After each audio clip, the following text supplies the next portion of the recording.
அண்மைச் செய்தி. மாமல்லபுரம் அருகே நாளை பாமக தலைவர் அன்புமணி நடத்தும் பொதுக்குழு கூட்டத்திற்கு தடை இல்லை என்று உயர்நீதிமன்றம் அறிவித்திருக்கிறது.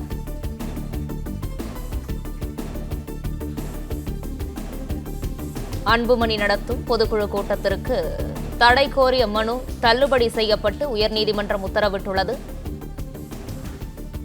மாமல்லபுரம் அருகே நாளை பாமக தலைவர் அன்புமணி நடத்தும் பொதுக்குழு கூட்டத்திற்கு தடை இல்லை என உயர்நீதிமன்றம் தீர்ப்பளித்திருக்கிறது. இதுகுறித்தான முழு விவரங்களோடு இணைகிறார் செய்தியாளர் ராஜகுமரன். ராஜகுமரன், விவரங்கள். பாட்டாளி மக்கள் கட்சியினுடைய பொதுக்குழு கூட்டம் நாளைய தினம் மாமல்லபுரத்தில் நடைபெறும் என்ற அறிவிப்பினை பாமகவின் தலைவராக குறிப்பிட்டு அன்புமணி வெளியிட்டிருந்தார்.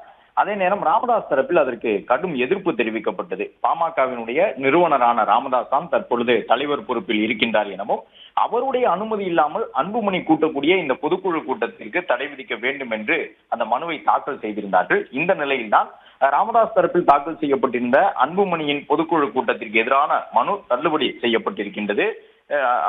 அந்த பொதுக்குழுவிற்கு தடை இல்லை என்று தீர்ப்பளித்திருக்கின்றார்கள். பாமக பொதுக்குழு நடைபெறுவதற்கு தடை இல்லை என்று தீர்ப்பு வழங்கப்பட்டிருக்கின்றது.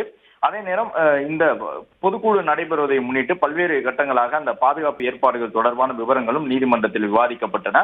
அன்புமணி ராமதாஸ் கூட்டக்கூடிய இந்த பொதுக்குழு கூட்டத்திற்கு தடை கேட்ட வழக்கு நீதிபதி ஆனந்த் வெங்கடேஷ் முன்பாக விசாரணைக்கு வந்தது. நீதிபதியினுடைய அறைக்குள்ளாகவே விசாரணை நடைபெற்றது. 2 தரப்பு வழக்குரைஞர்கள் மட்டுமே உள்ளே அனுமதிக்கப்பட்டார்கள். நீதிபதியினுடைய அறையிலே வழக்கினுடைய விசாரணை நடைபெற்றதால் 2 தரப்பை சார்ந்த வழக்கறிஞர்களை தவிர்த்து பிற பார்வையாளர்கள் யாருமே அனுமதிக்கப்படவில்லை. அந்த வழக்கினுடைய விசாரணை நடைபெற்று வந்த நிலையில் பொதுக்குழு வழக்கினுடைய தீர்ப்பு ஒத்திவைக்கப்பட்டது. அதன் பிறகு தீர்ப்புகள் வழங்கப்பட்ட நிலையில் விதிகளின்படிதான் பொதுக்குழு கூட்டம் கூட்டப்பட்டிருக்கிறது. நிறுவனருக்கு நேரடியாகவும் கடிதம் மூலமாகவும் அழைப்பு விடுக்கப்பட்டிருக்கின்றது என்று அன்புமணி தரப்பிலே நீதிபதி ஆனந்த் வெங்கடேஷ் முன்பாக தகவல் சொல்லியிருந்தார்கள். அது மட்டுமல்லாமல் உள்ளரங்கில் தான் கூட்டம் நடைபெறுகின்றது. எனவே சட்டம் ஒழுங்கு பிரச்சனை ஏற்பட்டால் மட்டும்தான் காவல்துறை தலையிடும் என்று பாதுகாப்பு சார்ந்து காவல்துறை தரப்பில் விளக்கம் அளிக்கப்பட்டிருந்தது. இந்த நிலையில் தான் பொதுக்குழுவிற்கு தடை கேட்டு ராமதாஸ் அவர்களுடைய ஆதரவாளர்கள் சார்பில் தாக்கல் செய்யப்பட்டிருந்த அந்த மனு தள்ளுபடி செய்யப்பட்டிருக்கின்றது. பாமகவினுடைய பொதுக்குழு கூட்டம் நடைபெறுவதற்கு எந்த தடையும் இல்லை என்ற உத்தரவினை நீதிபதி ஆனந்த் வெங்கடேஷ் பிறப்பித்திருக்கின்றார்.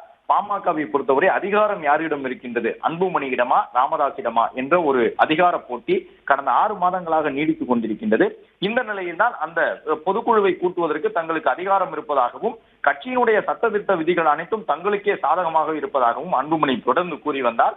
அதற்கு ஏற்ப கட்சியினுடைய நிறுவனராக இருக்கக்கூடிய ராமதாசுக்கு அழைப்பு விடுப்பதற்கு மட்டும்தான் விதிகள் சொல்லுகின்றன. அவர் பங்கேற்பதும் பங்கேற்காததும் அவருடைய விருப்பம். நிறுவனருக்கு பொதுக்குழு தொடர்பாக தெரியப்படுத்த வேண்டும். அந்த அடிப்படையிலே அன்புமணி சார்பில் இந்த பொதுக்குழு கூடுவது குறித்து பாமகவின் நிறுவனரான ராமதாசுக்கு கடிதம் மூலமாகவும் நேரடியாகவும் அழைப்பு விடுக்கப்பட்டு விட்டது என்று குறிப்பிட்டிருந்தார்கள். எனவே இன்று வரப்போகின்ற தீர்ப்பு பாமகவிலே அன்புமணி கூறுவது போன்று விதிகள் அவருக்கு ஆதரவாக இருக்கின்றனவா அல்லது ராமதாசுக்கு ஆதரவாக கட்சியினுடைய விதிகள் இருக்கின்றனவா என்பதற்கான ஒரு முன்னோட்டமான பதிலை வழங்கும் என்று எதிர்பார்க்கப்பட்ட நிலையில் அன்புமணி தரப்பில் இந்த வழக்கினுடைய விசாரணையின் பொழுது எடுத்து வைக்கப்பட்ட வாதங்களை நீதிபதி ஆனந்த் வெங்கடேஷ் ஏற்றுக்கொண்டிருக்கின்றார். கட்சியினுடைய விதிகளுக்கு உட்பட்டுதான், அதாவது பாமகவின் தலைவராக தன்னை குறிப்பிட்டு அன்புமணி கூட்டியிருக்கக்கூடிய பொதுக்குழு கூட்டத்திற்கு நீதிபதி அனுமதி வழங்கி இருக்கின்றார். எனவே பாமகவினுடைய பொதுக்குழு கூட்டம் திட்டமிட்டபடி நாளைய தினம் மாமல்லபுரத்தில் நடைபெற இருக்கின்றது. அன்புமணி திட்டமிட்டிருக்கக்கூடிய இந்த பொதுக்குழு கூட்டத்திற்கு முழுமையான அனுமதியினை நீதிமன்றம் வழங்கி இருக்கின்றது. அதே நேரம் உள்ளரங்கிலே கூட்டம் நடப்பதன் காரணமாக ஏதேனும் சட்ட ஒழுங்கு பிரச்சனைகள் எழுந்தால் மட்டும்தான் காவல்துறை தலையிட முடியும் என்கின்ற ஒரு அறிவிப்பினை காவல்துறை சார்பிலும் வெளியிட்டிருக்கின்றார்கள். நாளை நடைபெறக்கூடிய பொதுக்குழு கூட்டத்திலே பல்வேறு முக்கிய தீர்மானங்கள் நிறைவேற்றப்பட இருக்கின்றன என்று எதிர்பார்க்கப்படுகின்றது. இந்த தீர்ப்பு என்பது ராமதாஸ் தரப்புக்கு ஒரு சறுக்கலாகவும் பார்க்கப்படுகின்றது. ஏனென்றால் அவர்களை பொறுத்தவரை கட்சியினுடைய தலைவர் ராமதாஸ் தான் என்பதில் தீவிரமாக இருக்கின்றார்கள். அந்த எண்ணத்திற்கு கட்சியினுடைய விதிகள் இடம் தருகின்றனவா?